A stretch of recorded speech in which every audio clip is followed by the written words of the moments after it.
feedback about community engagement and who should be in the space, recommendations for the larger council meetings that happened over the summer that invited multiple sector partners to those spaces. We also had an opportunity to bring this work to the government meetings, which are composed of educational directors and committee members from the 9 federally recognized tribes in the state of Oregon, and then incorporating that feedback as well, along with sending surveys and having updates at those meetings. So as you are reflecting on this, just really thinking about whether or not, that all rings true through the wording and what's been set forth within this section. So if we can, I'll give everyone a couple minutes to kind of review, and then we'll come back together for some larger group discussion. Are we looking at the whole thing or just this rule, the front page? This whole section. This document. Okay. Yeah.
We're going to take about 2 more minutes, and we're going to come together back as a large group.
Okay, everyone, as we come back together,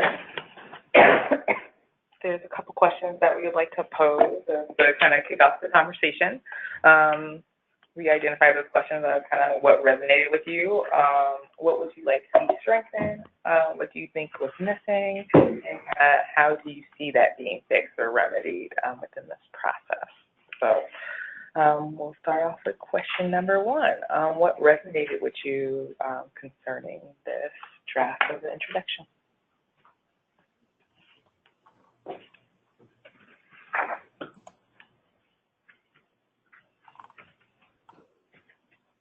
I love the cross-sector lens that we have so much input from other sectors other than early learning, specifically DHS, OHA.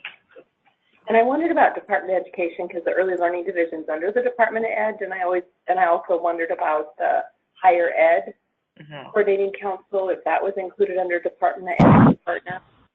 It seems like we link, when we talk about workforce, we talk about community colleges and university system all the time, and then Oregon Housing Community. I thought that was deeper discussions than I've seen in strategic planning in my time in this system. And Kelly, this is Alyssa. I'm happy to add some clarity. So what's also happening right now is Miriam and Sue are sitting down with the agency directors from Housing, ODE, DHS, and Health to make sure that we've called out the objectives and strategies most related to their work and that they feel that they can support that work. So that as we continue to move through this, they've reviewed it and they can feel ownership over it and support that work so that we have that layer. Higher ed came up as a comment with the council in September, and while they weren't invited to present as a sector, at the staff level, we've been working with them on some of these objectives and strategies, and particularly those professional development pathways, professional learning pathways. So they're involved less explicitly, but there's still work happening with them to really support this full system. Yeah, I agree, Alyssa. It seems like it's interesting that they're not, you're right, that they're not called out in this, but it seems like every time we talk, we're talking about one university or community college or another. Mm-hmm. Maybe it's more to, I don't know, it's not even local. You think about what Western Oregon is doing or Portland State, community colleges. There's a lot of them. Anyway, well, thank you for working on that. Yeah.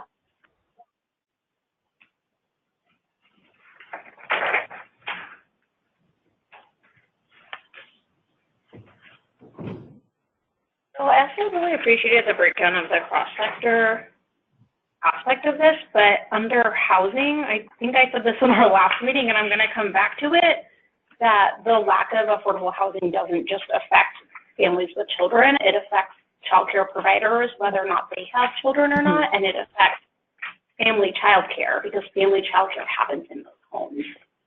And I think that that needs to be reflected in the plan that we have, is how are we going to address the fact that housing is where we house childcare. Right. Yeah.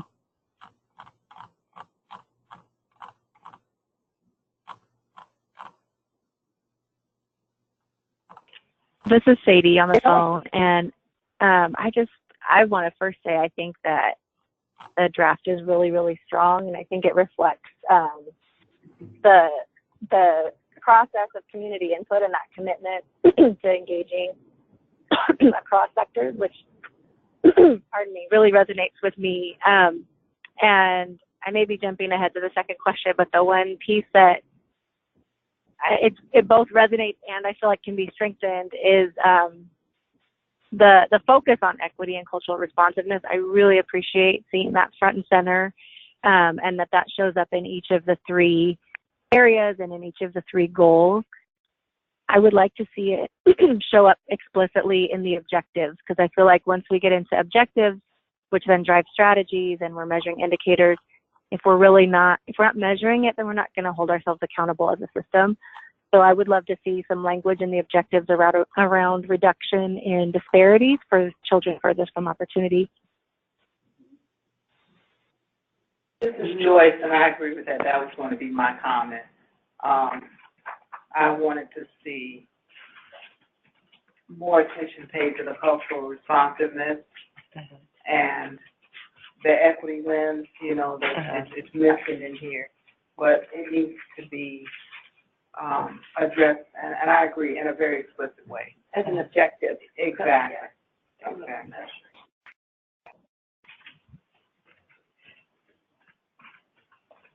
That's helpful, and I'll make sure you all see the revised objectives and strategies when they go out on the 22nd. Yeah, that was some feedback we got from the council as well, so I'm hoping you'll see it. We added a lot more of that language, so hopefully that'll help address some of your concerns, but I'll make sure you get that when it goes out on the 22nd.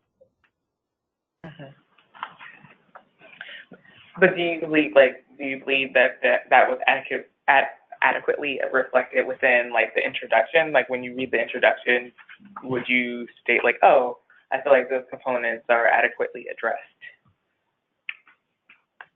as the lead into the? No. No. Okay. So how would you like to see it strengthened?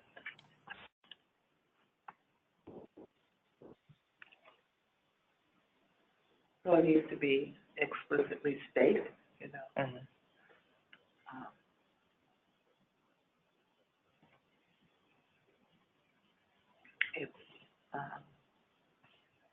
unless you know that that's the intent, based on reading the whole document and knowing this work, you wouldn't get it from, I don't think you get it from the introduction.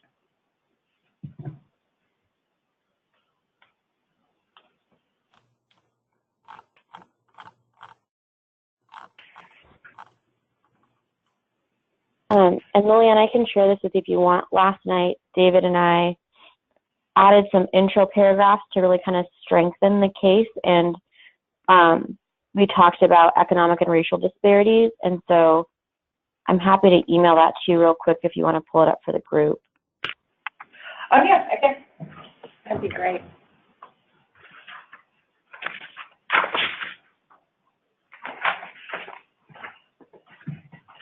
I have a silly question. Silly question. No, I mean, it just seems like trivial. Are we still only at 45,000 children born in Oregon each year? Because that was the number we were using like a decade ago. Yeah, we've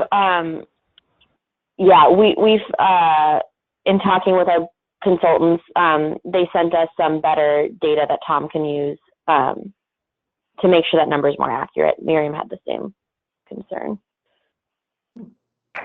So we should have better numbers in this next iteration.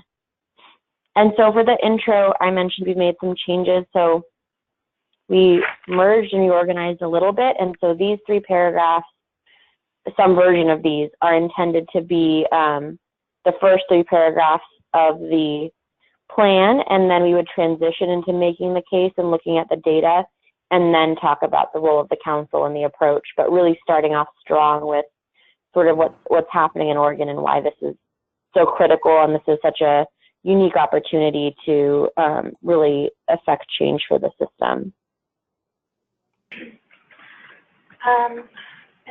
Maybe I missed it or it's outside the scope of what we're doing here, but what I'm noticing is kind of a lack of attention to the workforce.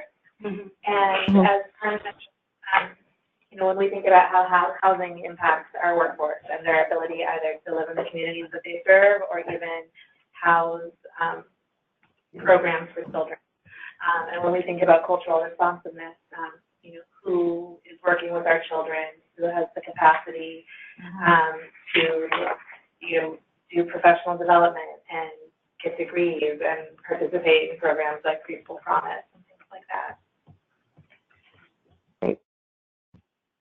So for calling out what's missing, what I noticed that was missing is the Department of Justice. The children of incarcerated parents, they're nowhere here. I mean, that was 10 years ago, and the kids are actually growing. And while we're looking at these paragraphs, I really like the second paragraph. I haven't read the third one yet.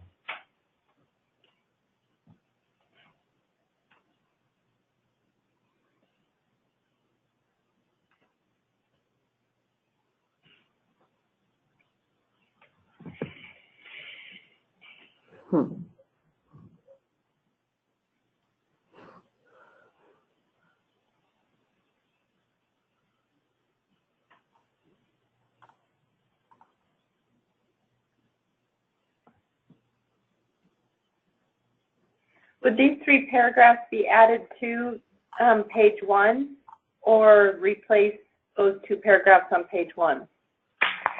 So they would be the first 3 paragraphs, and then we've been working on merging other parts, and so this would be the first 3 paragraphs before transitioning into making the case and sharing the data, and then getting into the role of the council and the approach, and why this is a system plan.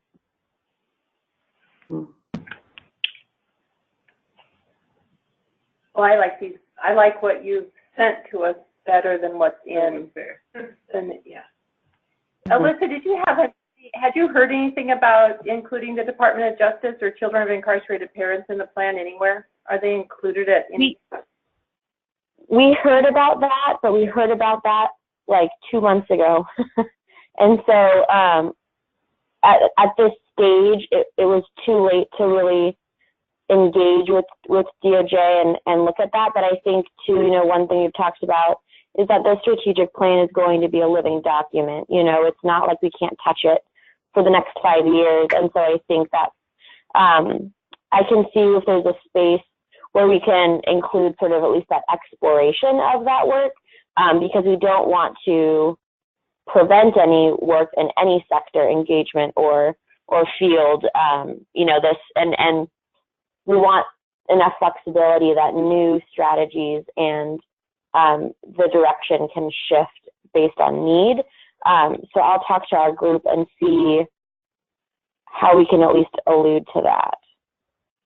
Okay, and I think it's Department of Corrections, not Department of Justice. Yeah. I think I'm And you know, Max Williams, who's now at Oregon Community Foundation, was the director of DOC and did a lot of really good work around children and incarcerated parents back in the day. And I don't know if there's still a Children's Justice Alliance.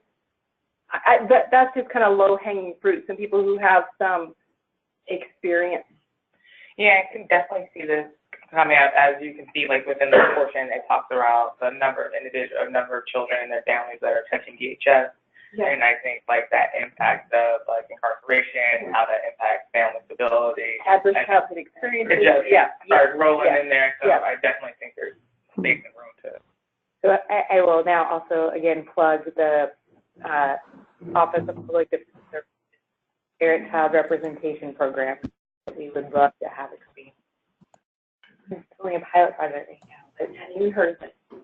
Yes, I talk about it every single meeting. As they watch the children as their parents are going.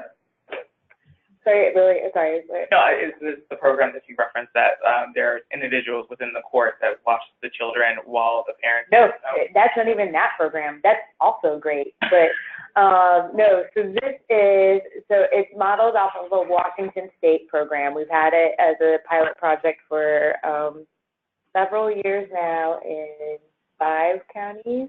It's really small. They're hoping to expand it to Multnomah County. But what it does is you are a parent and you are you have a public defender. You also get a social worker, so you get to the root causes of why you might be in the criminal defense assistance. So with that, they've seen expedited permanency. So whether they're returning to their parent or getting a permanent placement, it's a reduced time in foster care, and then like the family gets the social services supports that they need to be. So thank you. Yeah. And what's it called again? Parent-Child Representation Program. Yeah. Every time Martha has talked about the DOJ stuff and the DA work, I'm like, hey, you guys.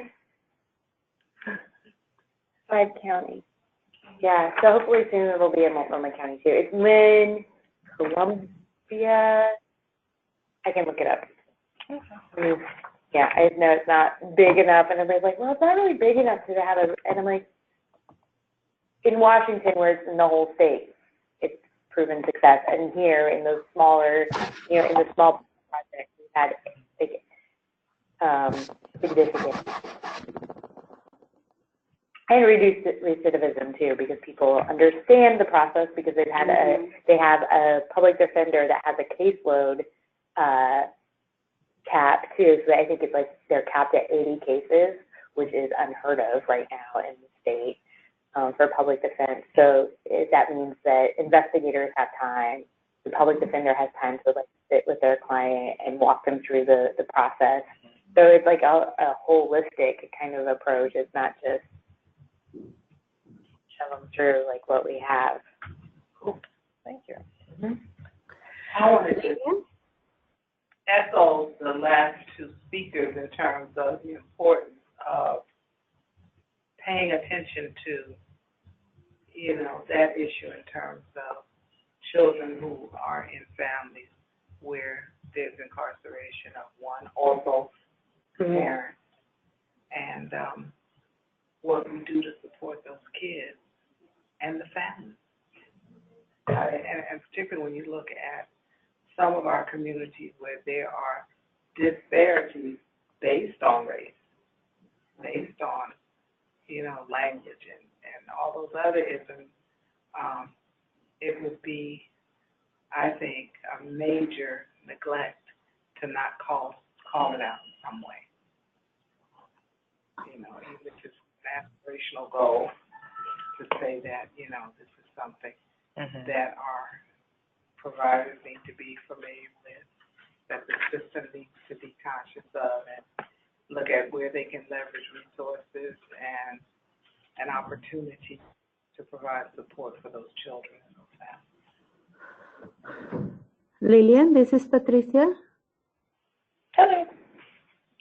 Hey, just expanding on what the group is commenting, I really think that we need to call out also in the plan those families that are seriously being affected by immigration policies and the separation of families.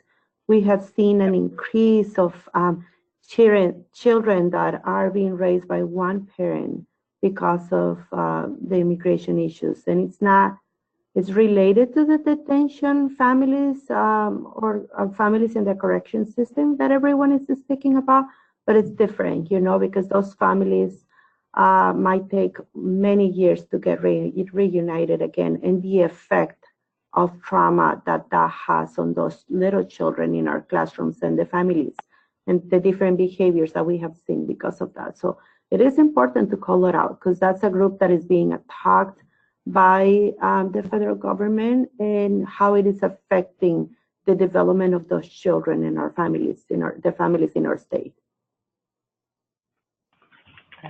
Yeah. So true. Sorry, I'm writing on this. Not on that.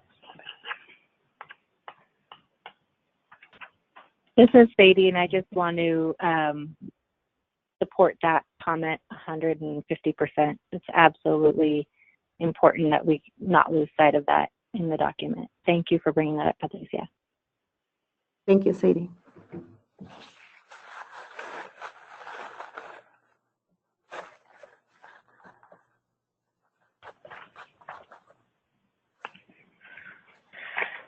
So, Alyssa, I know the principles that we talk about in the document.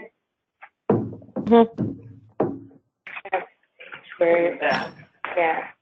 There are principles and values. Page 10. Yeah. I can't remember. Is that? I'm remembering place, not time in the calendar. Was this when we were still meeting at the Somerville building, Court Street? Yep. Okay. So I know that this goes to the bigger conversation at the council level, but as we're talking, I think in the guiding principles, I'm trying to remember if workforce was included in that, because I remember having a very difficult discussion where I believe I lost out about having workforce considered in the equity, and I'm just trying to remember the details. And well, yeah, so the principles, they were sort of the very, very first piece. I think, and Eva, I know you weren't at the last council meeting. Basically the majority of System Goal 1 has a lot to do with workforce, and even some of System Goal 2. It's pretty strongly represented in the objectives and strategies, and maybe we can make that clearer in the intro, but those guiding principles, I'd say, were more rooted in equity than anything else, and they were really just the first start of 2 years ago, almost at this point, the council was thinking of the work. I don't think where we started then in March of 2017 to now, I think there's been a lot of growth and expansion. And I'm happy to resend you, I think that's linked in the document, but I'm happy to resend you the guiding principles to see if you think it's problematic. But the principles were really just that first phase of the council thinking about how they want to move the needle. The strategic plan goes far beyond what those principles outlined, or they should.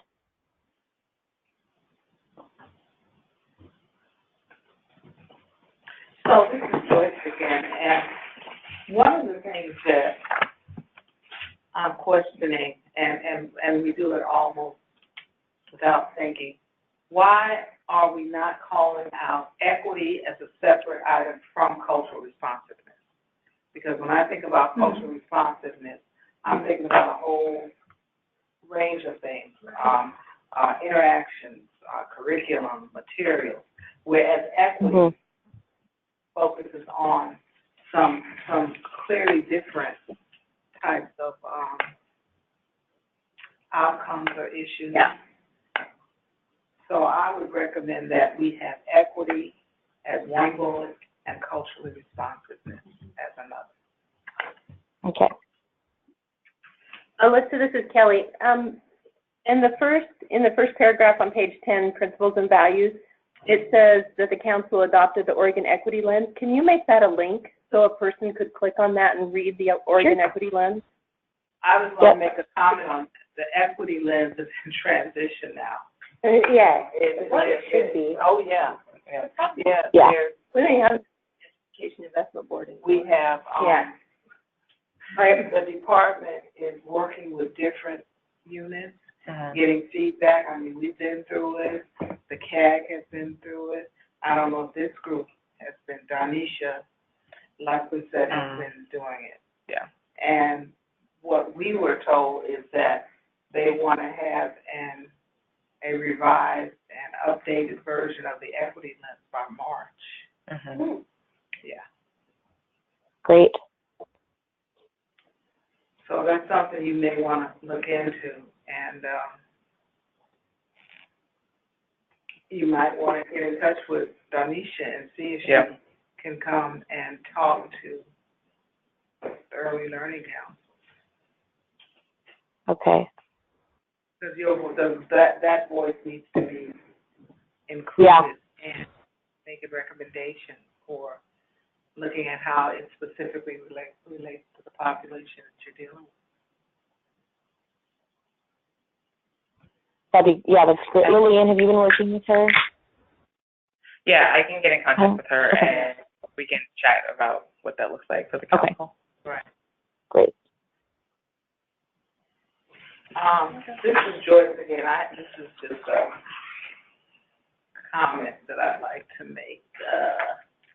On page 5, the first line in the second paragraph, where it talks about economic disadvantage and social disadvantage, and it says that it affects children as early as the second year of life. That needs to be from prenatal, from birth. Yeah, because everything else in here really leads to it happening much earlier. Throughout, from conception. Yeah. And OHSU at the Moore Institute, they're talking about generational impact. So your grandmother's economic status could have an impact. Like, oh my, it goes back. Yeah. Well, it needs to be consistent with everything else that's in this particular document. Yeah. It's prenatal. That's when you go prenatal. Yeah. It's really prenatal.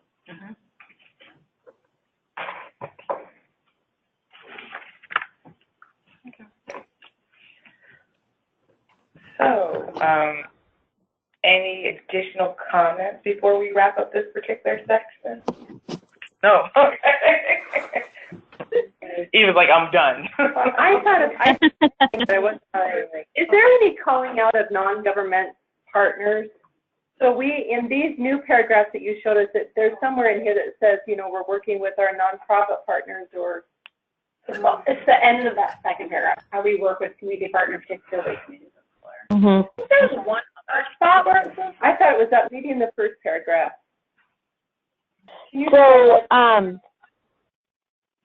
We call out hubs a little bit, but by and large, and we do call out some of our agency partners, but to avoid a laundry list of everyone, we've kept it broad, and where folks get called out explicitly is sort of this next phase of work at that work plan and activity level, in terms of figuring out who's a lead, who's a co-lead or support, who's, and sort of what's the process of engaging. But we wanted the focus of this work to be on the strategies, and the who and the how you do that is sort of that next phase of work, if that makes sense. Yep.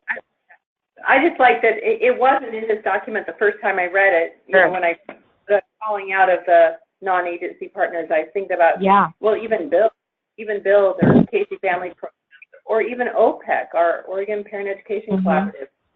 They have a pretty, they're making some impact. Oregon Pediatric Society, I don't know. So anyway, this calls it out. That's fine. I guess, and the only other comment, this is a land that I would make, where I think we, you know, when we're thinking about like our 9 federally recognized tribes, they are their own government. So I think that's like different. So it would be considered community partners. Yeah. Great. But yeah. Okay. That work session over? This work session is over. Thank you so much for engagement. Thank you so much, Alyssa, for jumping on for this component of the conversation for today. Yeah. Thank you, Sharon, also for taking notes as we're talking. We're going to be giving these notes to Alyssa in some more, you know, streamlined fashion to make sure we can see if we can address these issues.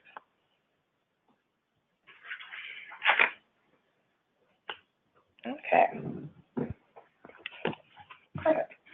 So as we transition to our next section, or next portion of our agenda today, we are going to be specifically looking at definitions within the strategic plan.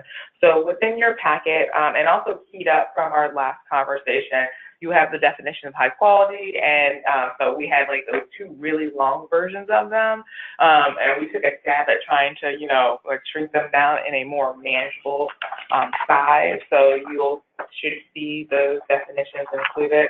One looks like this. It says high quality child care, and it has discussion draft written over it. And then you will have 2 copies of the documents that title high quality affordable child care and high quality affordable child care definition. And those are the longer versions of those documents. So we're going to be looking at the definitions of high quality, and we're going to also be reviewing and discussing the definition from children furthest from opportunity, which was a decision that this group made a few years ago, and then also that we included within the charter, and we specifically listed out specific communities within that definition. So we're going to be reviewing that. And then last but not least, the strategic plan, there's a glossary section. And the glossary section at this point in time is 20 pages long. So we know. I saw that earlier today. So it's actually a very comprehensive glossary section for the early learning system as a whole. So we wanted to take opportunity to also quickly review that section, just saying like if there was definitions that they would remove out of the glossary section for the strategic plan, which specific definitions do you think should, regardless of whether or not they show up, needs to be there in order to provide context for the work that's ahead? And if there's anything missing from that glossary section, what would that be? So we're going to enter into times of definition. Why do you have some highlighted? Did you say that? Sorry, I wasn't. That's just in the draft. I think they highlighted a couple definitions, so that I have no connection, or there's no meaning behind that for. That's just how it showed up. Those were terms that weren't used in the plan, but could be useful, and so they were sort of highlighted as, do we want to keep definitions for those or make that available some other way to be mindful of length? Oh. So there's 3 documents. So there's this, and it's the last 3 of the documents. Okay, so everyone, we're going to... Thank you, Alyssa. Thank you. Yeah. We're going to start off this first component of this conversation discussing the definition of high quality. So when we started during our last meeting, we had opportunity to review like these 2 larger packets, and we all agreed that, you know, for the glossary section and for someone that like wanted to have a quick understanding of this term, it didn't quite land the way in which we wanted it to land. I went through this document. I went through both of the documents. Both of the documents are the same, but one of the documents add a little bit more additional context. They really break down the definition, but the definition itself is defined on the very first page. And then as you move through the document, they break it down into a couple sections. So They have the definition on the first page, then they identify affordability for families, affordability for providers, and affordability for larger communities. And then they, within those sections, they break down like the case for why that's important when you're trying to like achieve the definition of quality childcare. And then let me see if I can pull this up. They break down the case, and then they also specifically start talking about things that was currently happening in 2011 that the early learning system was doing in order to kind of reach those goals. So the document's pretty lengthy, but like it's lengthy because of like how they broke down those sections and like what they included within all of those particular sections. So we took a stab at creating a kind of glossary version definition of high quality. So if you take this opportunity to review it, it's included on this document that says draft discussion draft. So I took the opportunity to kind of try to create the glossary version of that definition as kind of something for us or for the committee to respond to. I did like an overview of the high quality, like the definition document, just to break it down. So we'll start there. Can I make a comment on your first paragraph of your first? Is this how we're doing it? Are we going? We're going to talk about it? Yeah. So take an opportunity to review it, and we're going to pull back together. Okay. I'll be quiet.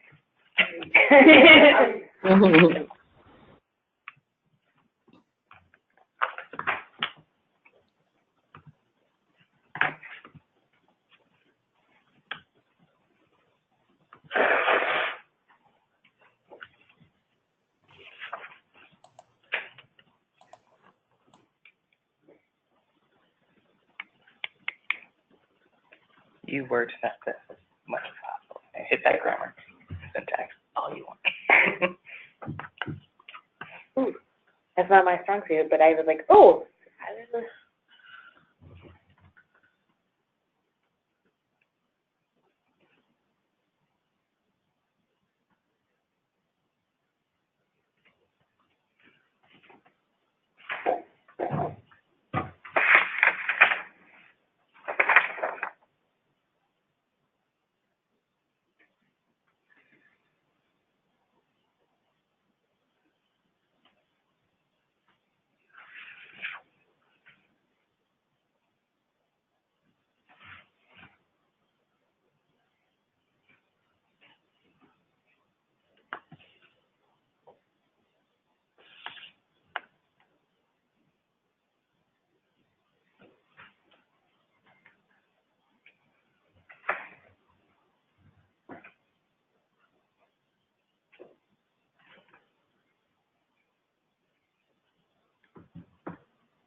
Take about another minute, and then we'll come back together as a larger group.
Okay, everybody.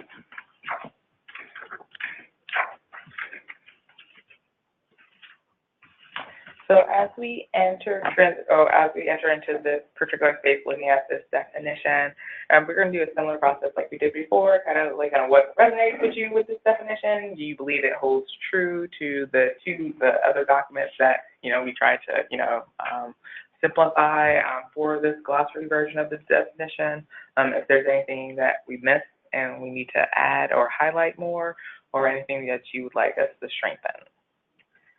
I'm not sure if it's meant to be inferred when we talk about like developmental appropriateness or even variety, but I don't see ability and supports for families of children with disabilities or providers of children with disabilities called out. And I feel like there could be some specific language around that. In that same paragraph, the sentence reads, the programs identify and support the needs of children from diverse cultures and who speak a language other than English. Could that be from diverse cultures, comma, who speak another language than English? Sometimes you come from another culture, but you still speak English. I don't think that wasn't the intent, but yeah. So the intent was to have, you put both. Yes, it's both and. It's both and. So get rid of the and. Yeah, I think diverse cultures, comma, those who speak a language other than English.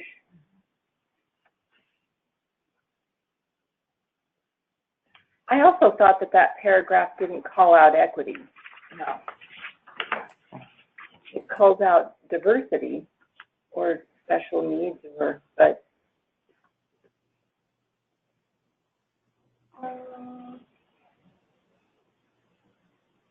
it's inferred.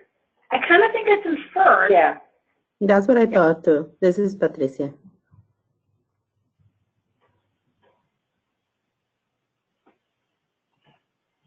Do we want to go on everybody's going to be able to pick up on inferred? Yeah. We want to call it out. Something called out. And I think it's important to find that balance of, I think when we hear, when we read through this, we're like, okay, this is what we're talking about when we say equity, or these are some components of like what we're talking about when we say equity that may not always be, gleaned from it. So we'll try to find that.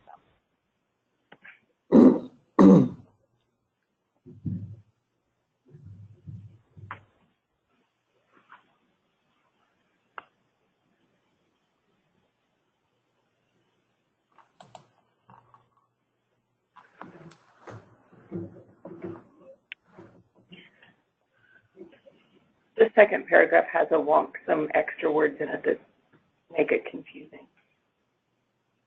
Where it says, see section above, and describes that support.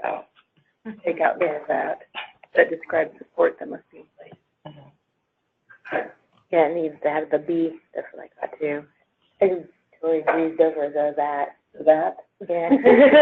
They're empty words. Yeah.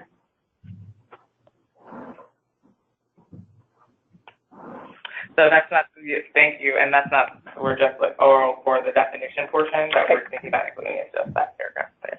We're still only looking at the top one. Yeah. So that next section is literally just describing like what's included. Right. Mm-hmm. The next one is describing the document. The document. Like, what is this document? This document is. Yeah. Okay. I don't know what affordability to providers means. I mean, I kind of would, but like, I don't. Yeah, I'm like, what? We want programs that. So are you on the second? You're on the second. Yeah, part. that's okay. Are we done with the first one? Are we moving down? Yeah, so what I guess like right now we're just focusing in on that glossary definition, saying whether or not it resonates and that it, describes like quality childcare for you or high quality childcare. So this is then like a really important, feedback will definitely be really important as this the strategic plan is working to, figure out a concrete definition for this. So if we're missing anything in here, that would be helpful. I mean, so is our goal to be inclusive of like grandma who takes care, that is childcare, or auntie, or like, are we trying to capture that in our definition? Because do we want to talk about them as programs, or do we want to talk about them as places?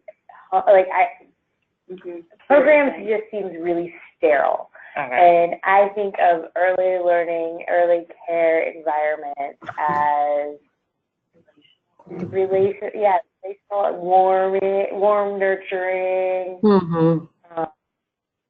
Developing programs and environments.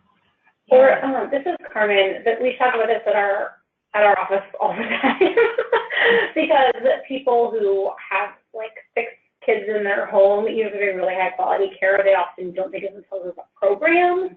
Yeah. And that word gets even more confusing when you like translate it and then start using it in non-English conversations. But one of the words we could use is maybe settings. These programs and settings, because that would, I think we'd want all these programs in, because if they are a bigger, like a program is like a larger thing, and they do need to pay more attention to like program equity and like their inclusion is more challenging, but and there are providers that really take pride in like have adopted the language of having a program and a curriculum because they want to be seen as quality, and they could have been seen as quality without having to say, I have a program. Right. Of course you do. But license exempt, kids busy all day. License exempt care is also a really high quality stuff. Exactly. That's what I would. Yeah. I think that's a good question. Yeah, that's what I was trying to get at. The point there is families need to have lots of different options, so they all should be high quality care. So how do we work that? Yeah. This is Kelly, and my challenge is on the second page. It says, and I know we're not going to the second page, but if we're going to talk about programs and settings, it says that Spark will provide a foundation for all these efforts and ensure parents, providers, and policymakers have the data that they need to guide investments. So, are we going to get any data from these settings? Right.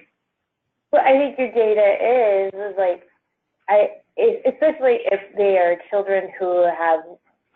Because in DHS, so ERDC or another subsidy program, if there are a lot of kids who are in license exempt programs that will not be touched by Spark.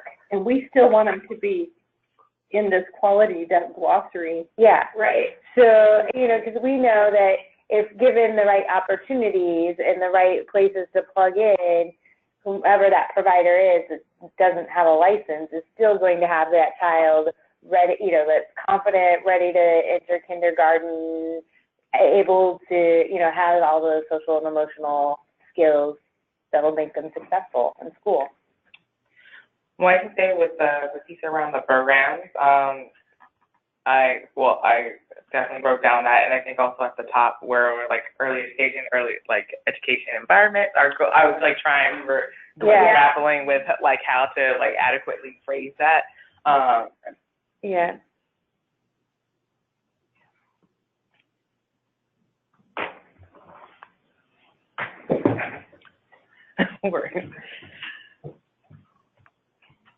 So is there any other areas within this glossary kind of definition that, again, you feel like needs to be strengthened?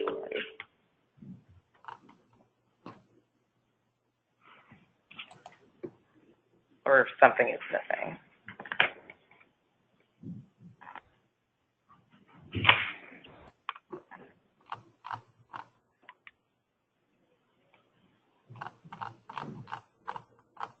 I really like the calling out the dynamic relationship between the family and the educator. Yeah, I thought that was really good. Mm-hmm.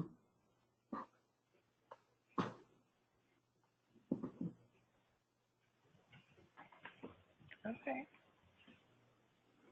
I honestly, Lillian, this is Patricia. I really like the way that they call it that quality is an evaluative term, and hence is tightly linked to a person's culture and values. Mm-hmm. And this is all this came out of this document. You know, there's some like kind of tweaks and changes, but you know, as I was reading through the longer document, like these are the things that kind of came to the forefront that they were specifically discussing and talking about within the longer document. So, well, we'll take this feedback back, and then we'll make tweaks and changes, and then we'll send it out to make sure that we heard everyone right about kind of that, and then we'll move this forward as a recommendation. So there may be additional tweaks or changes and things like that, but we'll make sure that this feedback is given back to the strategic plan group as they incorporate this definition into that glossary section. Okay. So the next piece that we're going to be looking at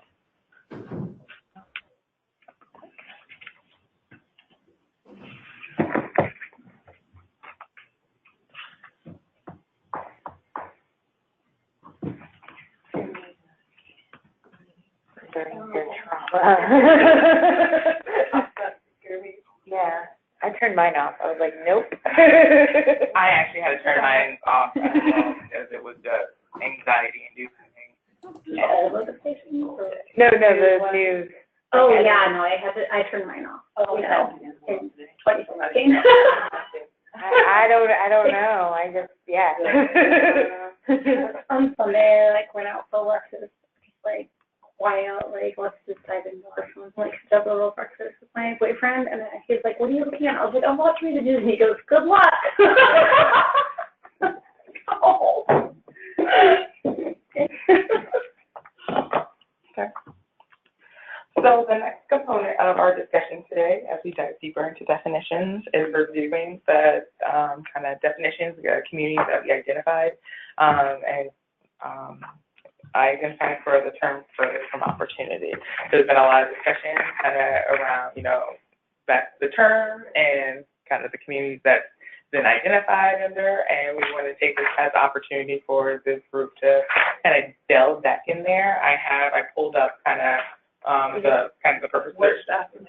Is it the last piece on this? It's the last piece. So we're skipping the middle part. We're just doing the beginning and the end. Yeah, so that middle part was literally just an overview of what was included in the larger document. So I didn't it was just like I'm reporting out on what they discussed within that larger document. I'm still concerned that Spark is the foundation for data. I think we're missing a whole lot of providers that aren't captured in Spark. And I think also this document was created in like 2014. So that was kind of what was at that time. So there's been some shifts and changes, and also, you know, just even the revision of Spark and things of that nature. So it was 2014. Yeah, and I would like to know, what does affordability to providers mean? That particular section was talking about, again, like kind of building up capacity within providers, degrees, and making sure that the pay was, you know, equivalent to the additional education that the provider would need to go through. So it was kind of engaging, talking about work. It's on page 3 of this one. Okay. I've read all these. Yeah. I've lived with them for a while. It's not always all on the forefront of my. I have all the other conversations.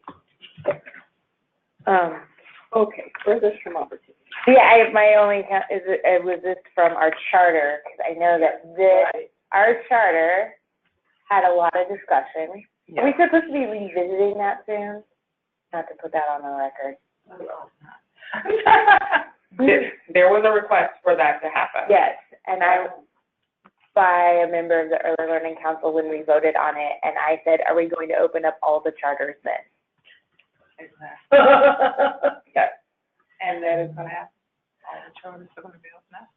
There was a discussion around having all the charters open up, but I think now, since we are in the strategic planning, that, you know, that's going to be that will come up again as we're getting closer to the end of the year, beginning of next year, around kind of purpose and uses. I got a lot of, I'll just say, feedback about our charter. That is an appropriate look, Ms. Joyce.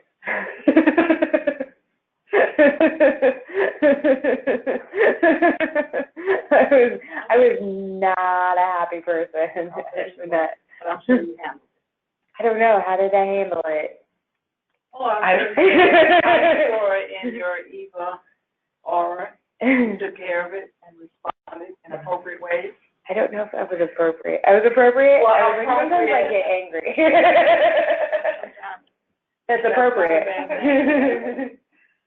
Okay. Yeah. Yeah, so, yeah, I know that I think all of the charters for all committees will be looked at as we're going forward. Okay, if we're going to open up ours again, maybe we should look at everybody. This is Alyssa. Yeah, we're looking, when we sort of get into that work plan phase of this, we're looking at all charters and also trying to determine if we need to establish additional committees. We'll be reviewing membership. I think every charter will change at least somewhat. I think it's important to remember too, when we establish the charters for all of our committees, they initially were created when Megan was our system director, then again under David. So Miriam actually hasn't been involved in any of these charters, and I think we'll definitely see some changes with her as a system director alongside Sue as the chair, obviously, and with the council's insight. But I just think that's an important factor to remember, because I know she has opinions on these charters as well. And probably some similar frustrations and feelings, Eva. Yeah. That's why I laughed. I was like, okay. That was a tough meeting, yeah. Why are we going through this right now? If furthest from the opportunity, the definition, I think that it's just something that continues to come up about, like, how do we define and are we being consistent with it? And I think that's probably, that's just going to be my best guess as to why we're discussing it right now, right? Yeah, because as you said, there's been multiple questions around kind of the use of the term, whether the phrase itself, whether from opportunity really rings true, how some communities may see it or have difficulties, kind of grasping the definition. So we wanted to, again, take this opportunity just to have the group review it, look at the groups. Is there any additions or changes that you would like to make or think about? Or is this definition still the definition that you would like to move forward with the communities that you have identified? So in one question. Go ahead. Oh, one question that came up with the council and again with our internal writing group was why this term might be better or more accurate than the term children and families from historically underserved or underrepresented communities, some of the alternative terminology that's floated around. And so we just wanted to be able to, if the committee still feels that children furthest from opportunity is the best and most accurate description, we just want to be able to tell the council why it's better than some of the other terms that are floating around, so we can kind of put this issue to bed. Or if you think there is, another term that's also suitable, discussing the merits of that shift so that we can move on from this pushback we keep getting. I like the term furthest from opportunity. In my region, in our equity teams, we came up with, when we talk about people that we identify as being on the margins, we use the description least fortunate or most vulnerable. Usually put them together. An extra measure of kindness or an extra measure of, whatever resources for our least fortunate or most vulnerable. I'm not recommending to use that. I think when you say furthest from opportunity, I think it captures that. And this conversation, when we originally brought up this particular term, because it was kind of related to communities that would be identified as high risk, we were thinking about asset language and deficit-based language, and we thought that high risk, had a real deficit ring to it. and that, you know, first from opportunity or some derivative of that would again like shift the focus away from a negative connotation of conflict on children and families, whereas in like something that is involved, something that's happening within the system. Yes, that's what I like about Furthest from Opportunity, is because it really is about a system, and it's also geographic too. Like in our system, like geographic isolation. Yeah, I don't know. I like it. I mean, and if somebody has something smarter, it's a visual for me. I remember this conversation, and I also remember I didn't like Furthest from Opportunity, as I recall now. What was that? I remember that you didn't like it. I had forgotten that I didn't like it. No, I do remember this now, yeah. Do you remember why I didn't like it? No, I don't remember why. No, I do. You do? Yeah. Because you were saying that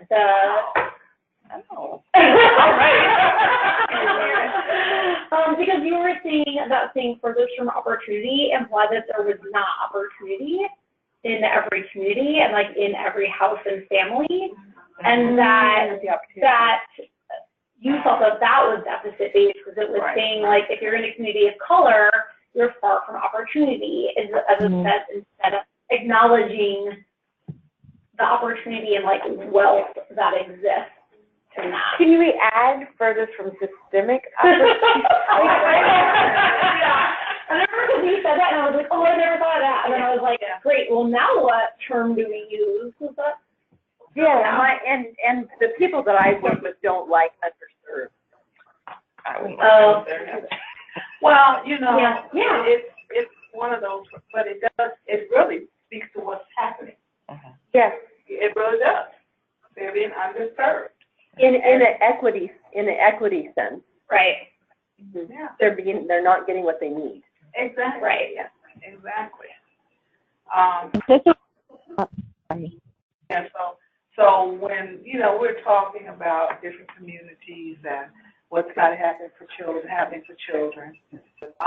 we look at who is not being served well by or by the things that we do within these systems.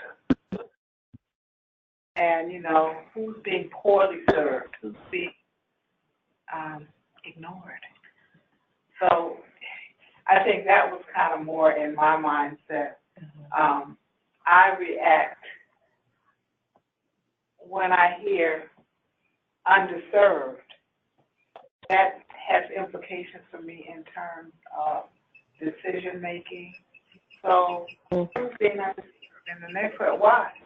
And then we talk about how might we serve these children, these communities better. What do we need to do? Is it resources? Is it making some attitudinal changes? So that it's all coming back to me. I got it started now. That term is putting responsibility. Yes. Like who's doing the surveying and the underserved, right? It's not a deficit in our community. Right. It is a failure on part. Right. Now I can't look at furthest from opportunity in the same way. I think though sometimes in a person's house who has rich culture, even though so let's say it's one of these that we have defined, one of these cultures that we have said is furthest from opportunity, and yet the opportunity is right there inside their house, that it's right, do they have access to it? So if somebody, is the system connecting that, acknowledging that opportunity that exists right there? And I think when we were grappling with this term, I guess since we wanted to have the systemic focus, it was, again, I think it's like the grappling with like the focusing on the family and like the opportunity that like, you know, the systems, the opportunities in which the systems can afford a family is like, those are far from not like a deficit view on the family and stuff, and that there's no like opportunities within there. But I think that's the push and pull. I think it needs to be a term that you don't have to define. It needs to be something that resonates a little better. And I think that's why, for me, the underserved, because even underrepresented, to me, that speaks to metrics and things like that. But underserved, to me, implies that somewhere along the line, there's some intentionality. There's some reasons why these populations are being underserved that term, for me, allows us to get at. So why are children who don't speak English first language being not served well? Well, because there are some people, frankly, who believe you're gonna be in this country, you need to speak English. Yeah. I've had educators say that to me still. It's not my responsibility teaching these kids. And so I guess just for me personally, the work that I've done over the years, the whole notion of underserving populations has so many levels of entry points and things that you can raise, you know. And it gets down to, why aren't these children being served? So I think sometimes they're being served, but they're not, you said just a minute ago, they're not being served well.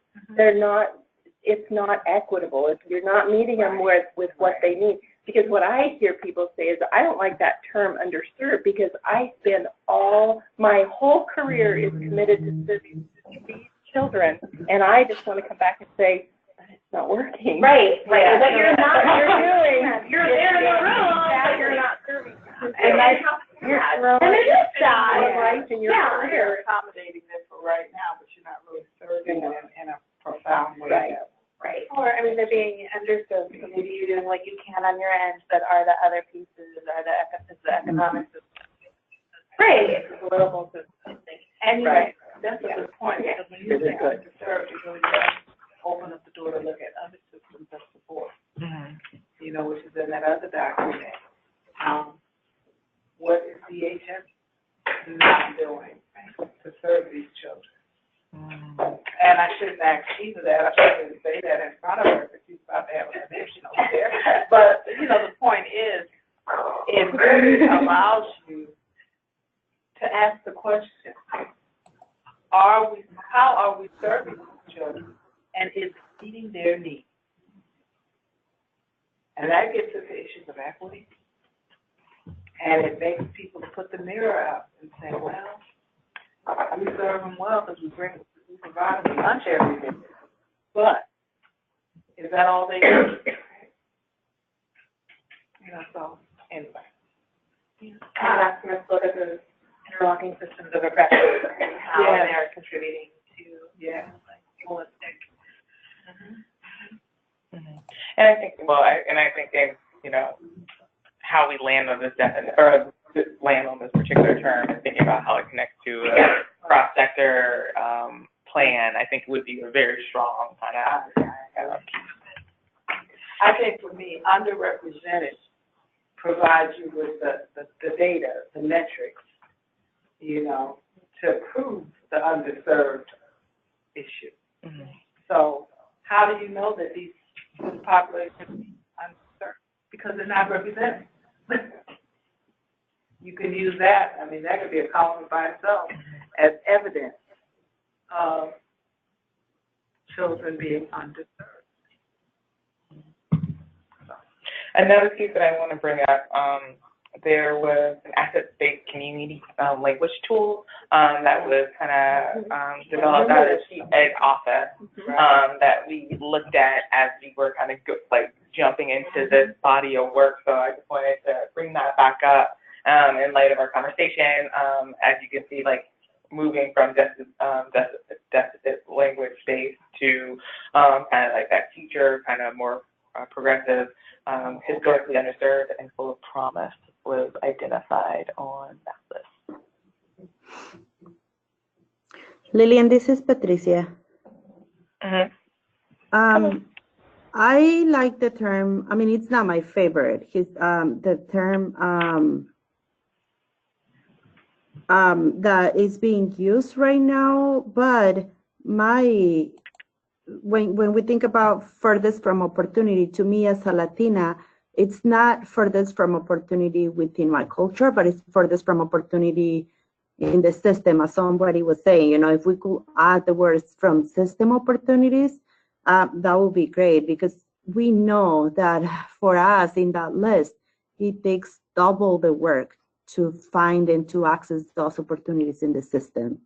We have to work harder in order to achieve or acquire those opportunities. So either that or historically underserved are two good terms that, for me, will look good in the definition. Historically underserved, really. I've always liked that term. Historically, because that provides a context. Yeah. And I just talking about something that happened yesterday. Totally. Yeah. Yeah. Right. Full of promise. I can't connect with that. I think we would have more questions. Hopefully, to me, you know. Full of promise. It sounds like a euphemism. It does. It does. The promise is all bottled up. I'm like, all right. Stop. All right.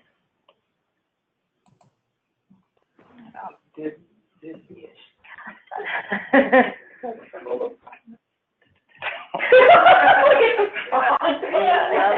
There's some princesses singing. Yeah. Oh, these meeting notes are going to be hilarious.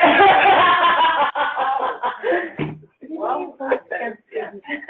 But is it also, are we being recorded for the public record? I would say it's the public. Yeah. That's really how it feels to me. It feels fluffy. Because again, I think when I hear at promise, I think that is it again takes away from, again, like this term was specifically, these terms are specifically supposed to like kind of discuss systemic barriers, and then like I feel like at promise like totally removes any piece of the system focusing back on the individual, rather than saying like we're trying to reference disparities that are created by systemic oppression, and it just removes that context. So that's exactly. Putting that in a context that's very professional and academic.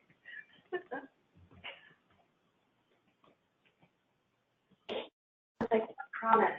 Like I know they mean like I know they mean potential, but like the only promises have been like broken and unfulfilled. That's the word. That's the word. That's the word. That's the word. yeah. So it's Give that feedback. Full of promises. he'll go.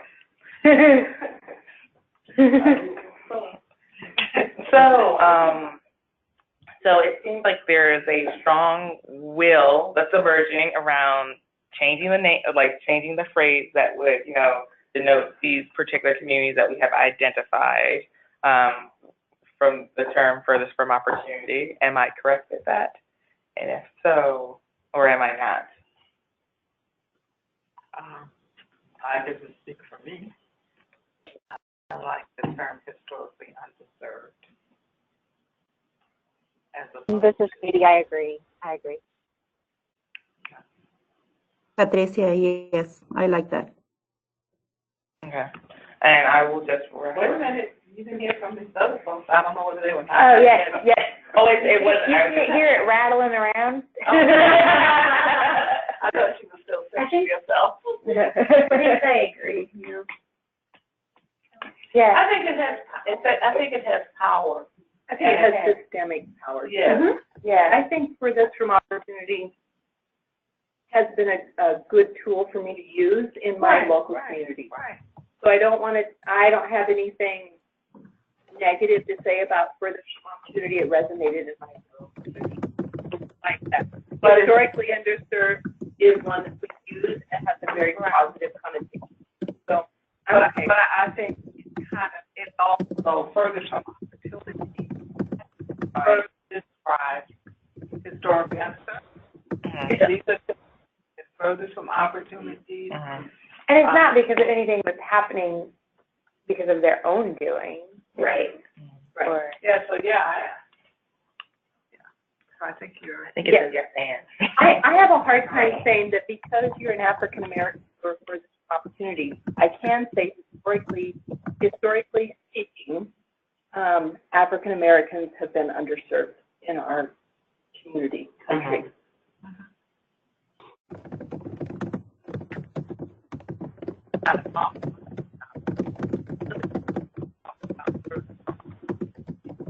Give examples of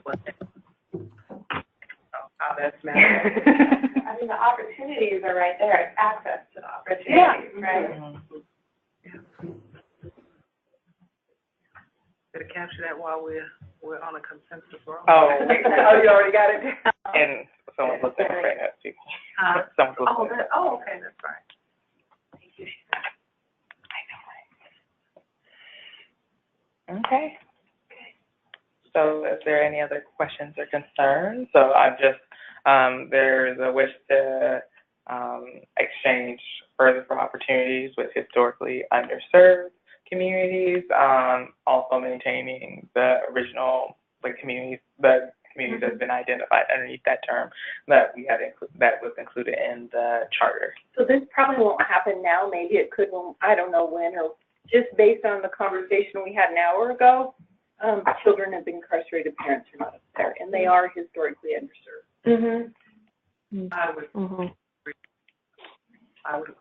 So I don't know if now or I don't know.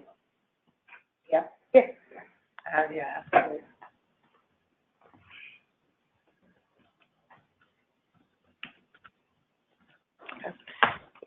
We'll note that. Okay. So, I don't know what just happened at the end of that table. I just telling her to shut off her news alerts. Like, don't look at them. Can we take a quick break and then we can decide on what it is? Oh, She's just messing with it. okay. So, do we need to take a 5-minute break? Okay, so let's pause for 5 minutes and then come back. And then what do we have next? What we have next, we're just going to review the glossary section of the strategic plan to identify high level if there's anything missing or specific definitions, regardless of how they pare it down, we would like to have, or the group would like to have included to make sure it provides context for the work that the strategic plan is doing. And then we have a short report out to identify if there's any other last minute thoughts or ideas on the topics that we covered today. And then we're going to do a little quick thing talking about next steps in strategic planning and then the 2019 meeting schedule. All right. And this is Alyssa. I have to hop off, but thank you all so much for your input. This was really, really helpful. Thank you, Alyssa. Thank you, Alyssa.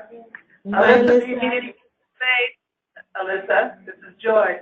Yes. Do you need anything Yes. between now and the rest of the year? I'm sorry, what the rest of the year? Do you need any meeting space? Oh, probably. I'll send you a note. I'll send you a note, Joy. You have my cell number, don't you? I do. Okay, so just in case, because I know I'm going to be in and out of the office over the next couple of months. So Okay, great. Just call me on the cell. Thank you so much. Okay, well, thank you. All right. Bye, all. Bye-bye. Okay, everyone, we're going to take a 5-minute break and reconvene about 20 after. Okay.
How did that conversation start? Lillian started. Oh, no. Workforce needs to be in documents. So everybody on the phone, we talked about workforce, and we talked about, how. Informally, this was not a part of our. This was informal ranting. Oh, okay. Was it ranting or a beautiful discussion? Oh, beautiful discussion back online again. We're back online. We are back online. So, hi everyone. So as we delve deeper in our definition section of the day, we're going to be now focusing on the strategic plan glossary. So if you can pull that up, on the top of it, it says glossary with discussion draft stamped across it. So we're going to take this opportunity and we're going to have a shorter time for this definition, or for this particular portion, because our meeting ends at 11:45 and we're a little over for our time period, but I still think we have time to do this. So for this particular section, we're going to ask everyone to kind of just briefly review the definitions or the sections that are included within this glossary document. And we're going to just kind of basically focus on two things. One, whether or not there's something missing within this document, or a definition or a phrase that, or a term that you would like included. And then two, if once they have to pare down the section and it's a pretty long section to have included in the strategic plan, what are terms that, regardless of, if they remove it or not, should be included in the glossary section as a point of reference for individuals that's reviewing the strategic plan document. You want to go through the whole thing? This is on the strategic plan, starting at page 24 of the strategic. Yeah. So the strategic plan right now, the draft. This is it. Yeah. So again, it's like, Well, some of these are paragraphs. well, I mean, we're just looking at the terms themselves, Oh, not what's in the. not what's in the terms, Not the definition. not the definition. We're looking at the terms themselves. And if there's a definition, if it's missing a definition, would a definition be inserted if we say it needs to be there? Okay. Yeah. So for example, furthest from opportunity or now historically underserved, like it's not currently in this. That's what I was going to say. That's what I was looking for. Well, that's why we wanted to have this discussion today to see whether or not there's any changes or additions that you wanted and the name. Underserved students is here under you. Go to the very back page, underserved students, and I wondered if that should be underserved children. I'm not sure why it's students in an early learning document. I will double check that, because sometimes they make direct reference if they use a study and that study defined a particular term, then they would, have that. You bet. But I will ask that question. And then ask if we need to put historically underserved population.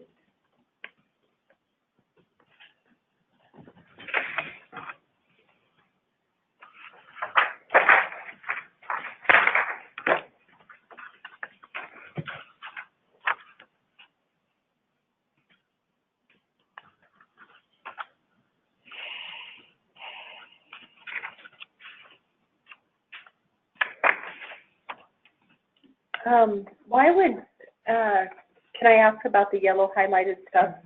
So the yellow highlighted is just kind of a call out to see if we want to have that in or not? No, so the yellow highlighted sections were terms or phrases that wasn't explicitly discussed or linked within the document, but they thought would be useful. Okay, cool.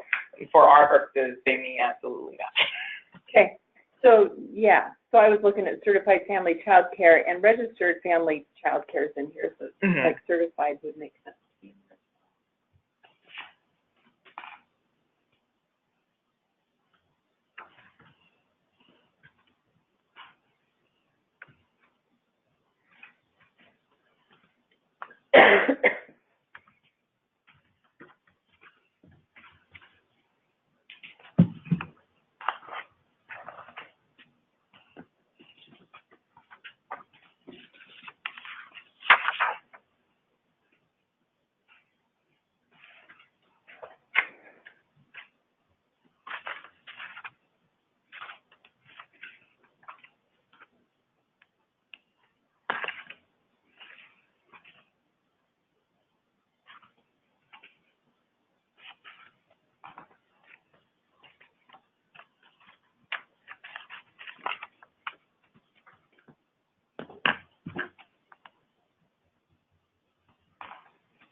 don't want us looking at definitions. I don't tell you. It's hard to not look. I know, I was like, as I just, like, okay, I looked at that. So cost of care is just a copy of core body of knowledge, not cost of care. Oh, wait. This would be.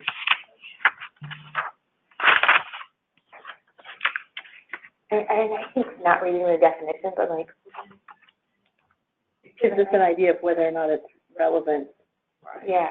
I think.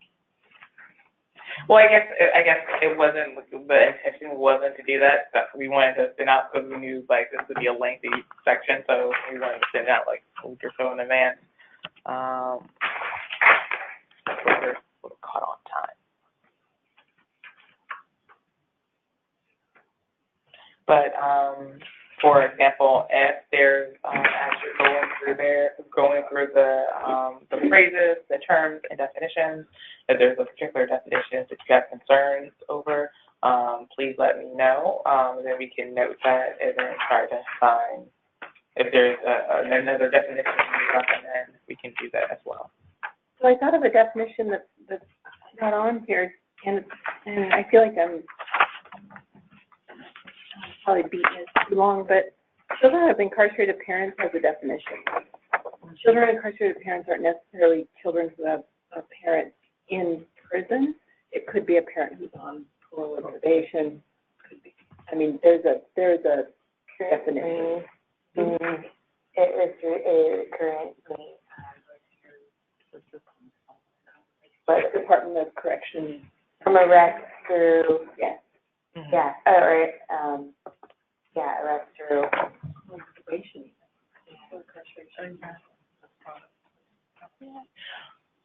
So are there any other recommendations for additional terms to be included that you find missing? I think they might look at cultural competence, because I don't think the definition that they have there is appropriate. And it's not, it doesn't really describe what you refer to. It's more culturally responsive. Would you recommend a particular definition? Yeah, tell them to look up the definitions that have been used for cultural responsive. Yeah.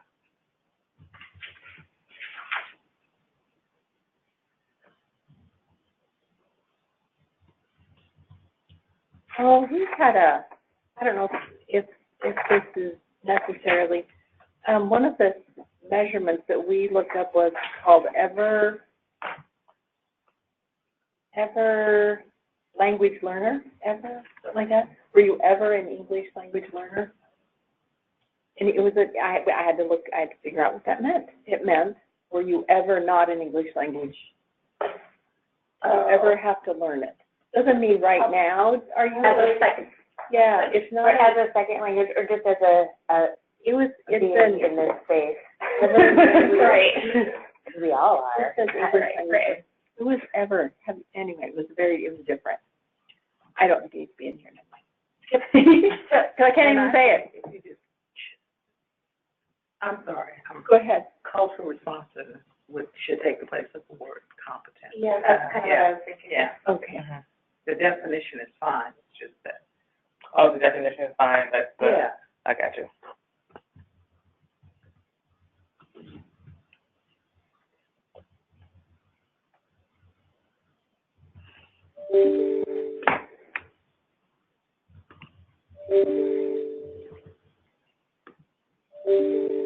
Okay.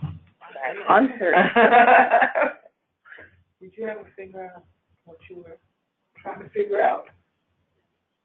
So was that term that you said, was it referring to an individual that, for example, English is their first language and they never had to learn a second language? Or, Good. Yeah. No, I don't think so. I think it's, did you ever have to learn, Did you ever have to learn English? Well, yes, I did. And I don't know why that's different than, but it's. It's only one of our data things. I have a question, okay? Yeah. Will we be using furthest from opportunity anywhere? Because it's not on here. Yeah, and that was the thing. So within the document, furthest from opportunities is referenced multiple times. So I think before, like, we wanted to bring it to this group to identify whether or not there's actually the phrase change or any additions to that.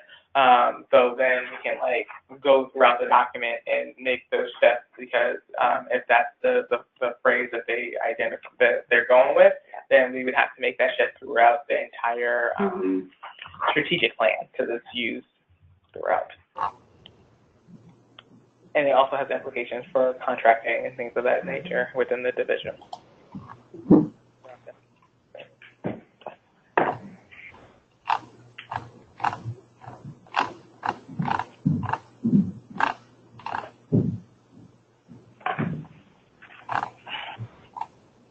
So any other missing terms?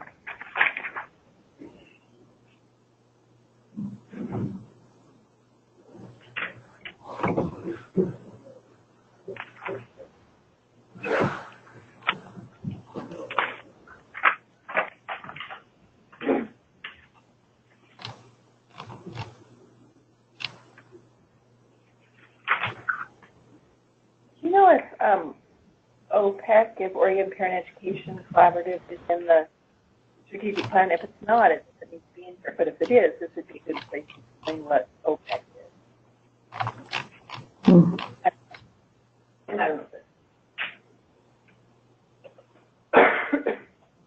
Ever English. It came off as part of it.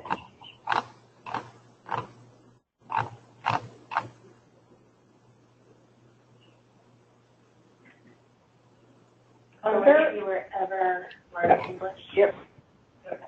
That would be any of us that are like Ever had to learn. English? You did? I mean, I would say I'm still learning it. So Where did it come from? Department of Education. Oregon Department of OBE. Education?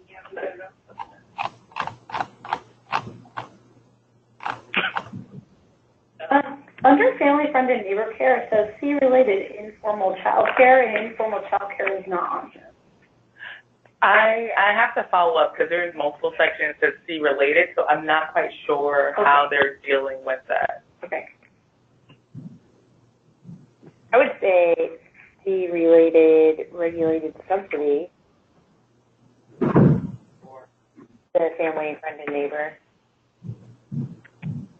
They have all this time. But they don't have a definition of equity. Okay.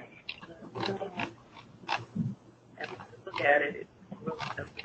Nope, and regulated subsidy is not. Subsidies in there either, yeah. Yeah, so if we're including the definitions of the child care type, so we have registered. And regulated Certified regulated subsidies in there. Yep. With it, parentheses, RS. Parentheses.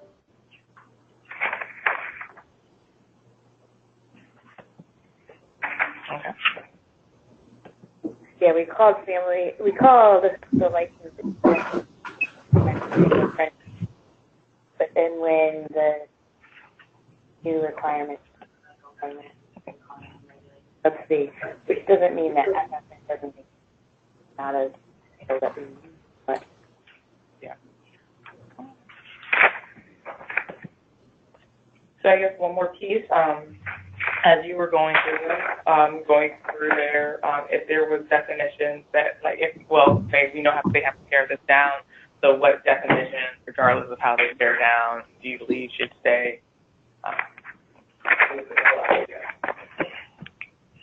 So I have a feeling that social responsiveness, equity,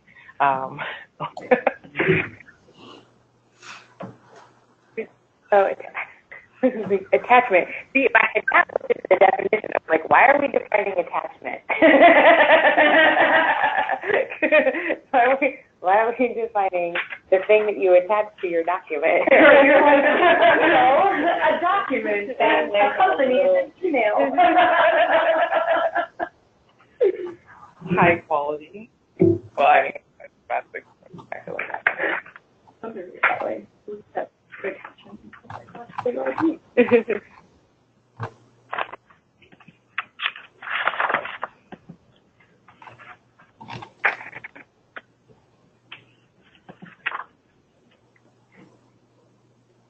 We don't have high quality. We have quality, but not high quality. Again, that was another definition that they wanted to. Yeah.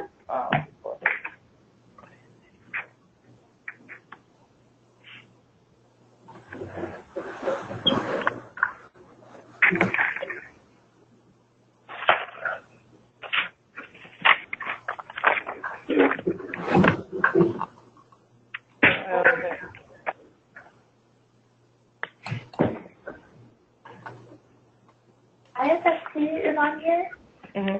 and I don't know if we also would want IEPs to be included. Yeah.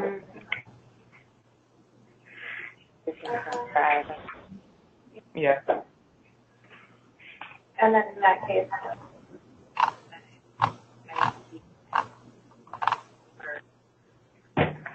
call it. All right.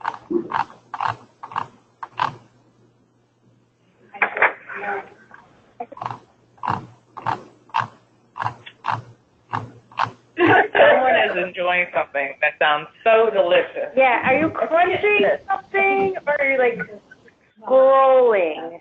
Scrolling. Maybe Yeah. it's scrolling. I don't know, but it sounds like chewing. But Yeah. Well, earlier, Carmen and I were talking about how it sounded like somebody was writing a little pop, pop, pop, pop, pop, pop, pop, pop, pop, pop, pop. But yeah. rocking horse.